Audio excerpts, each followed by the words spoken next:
आप देख रहे हैं एजीटीवी। मैं मानसी आप लोगों का बहुत बहुत स्वागत करती हूँ।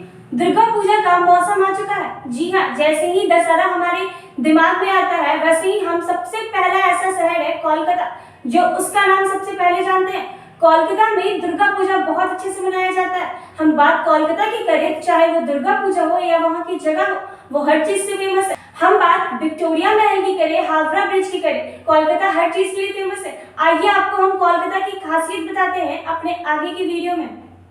कोलकाता दुर्गा पूजा में सज जाता है शहर। कोलकाता का नाम सुनते ही दुर्गा पूजा के भव्य पंडाल, रामकृष्ण परमहंस और दक्षिणेश्वर काली मंदिर, स्वामी विवेकानंद और बेलूर मठ गुरुदेव रविंद्रनाथ टैगोर और शांति निकेतन आदि की भव्य इमारतों और चहल पहल वाली गलियां की छवियां अनायास ही जहन में उभरने लगती है। आपको बता दें कि नवरात्रि यानी दुर्गा पूजा के दौरान यह शहर एक अलग ही रौनक से रंग जाता है। कोलकाता घूमने जाने के पीछे मेरा मुख्य उद्देश्य दुर्गा पूजा ही था, लेकिन वहां जाने के बाद मेरी घूमने की लिस्ट में वो सारी जगह शामिल हो गई जिसके लिए ये शहर प्रसिद्ध है।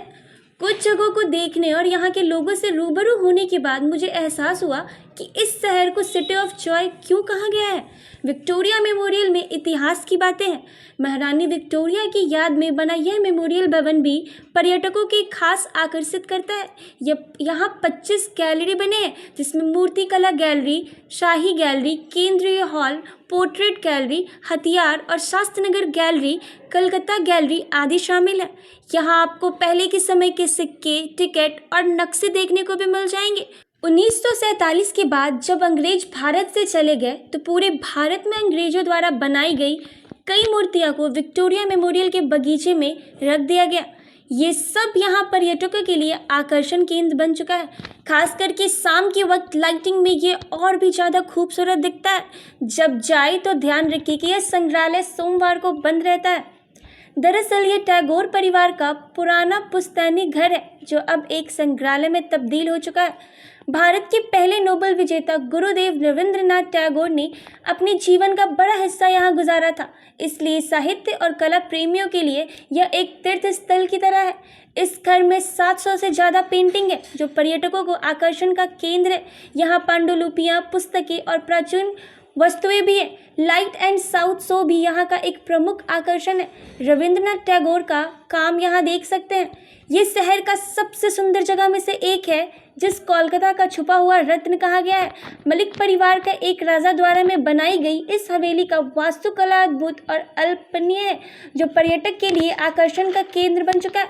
इसके लिए संगमरमरी हॉल, चिंतकों और नृत्य गानों की मूर्तियां से भरे हुए यह कला प्रेमियों के लिए और भी बहुत कुछ है। इस महल के प्रमुख आकर्षणों में एक संग्रहालय भी शामिल है, जिसमें विभिन्न प्राचीन फर्नीचर और पुराने चित्र शामिल है। इसके अलावा मार्बल पैलेस, हवेली, दुर्लभ पक्षी और जानवरों का एक चिड़ियाघर भी है, जिसमें मार्बल पैलेस चिड़ियाघर भी कहा गया है। यह प्रवेश निःशुल्क है, लेकिन इसके लिए आपको पश्चिम बंगाल पर्यटन से पहले लिखित अनुमति लेनी पड़ेगी। अब हमारा एक दक्षिणेश्वर काली मंदिर। दक्षिणेश्वर काली मंदिर सिर्फ बंगाल का ही नहीं बल्कि देश भर के सबसे प्रसिद्ध मंदिरों में से एक है।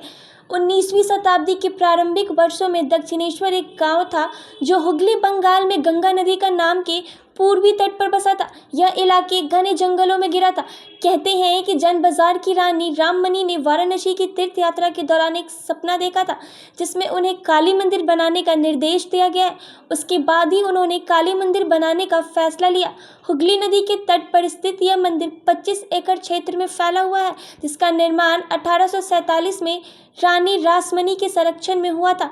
साथ ही ऐसी भी मान्यता है कि रामकृष्ण मिशन के संस्थापक और स्वामी विवेकानंद के गुरु स्वामी रामकृष्ण परमहंस को काली मंदिर यहाँ दर्शन के लिए आए थे, जिसके बाद ये जगह परमहंस की कर्मभूमि बन गई है। हावड़ा ब्रिज का नज़ारा। कोलकाता की पहचान बन चुका है हावड़ा ब्रिज। भारत में सबसे बड़ा और दुनिया का सबसे कैंटिलीवर पुलों में से एक है। इसका निर्माण 1936 में शुरू हुआ था, जिसको बनाने में 6 साल लगे थे। अपने निर्माण के समय यह अपनी तरह का तीसरा सबसे लंबा पुल था। आज की तारीख में यह दुनिया का 6ठा सबसे लंबा कैंटिलीवर ब्रिज माना जाता है। इसकी खासियत है कि इसमें एक भी नट और बोल्ट का इस्तेमाल नहीं किया गया है। एजीटीवी ब्यूरो।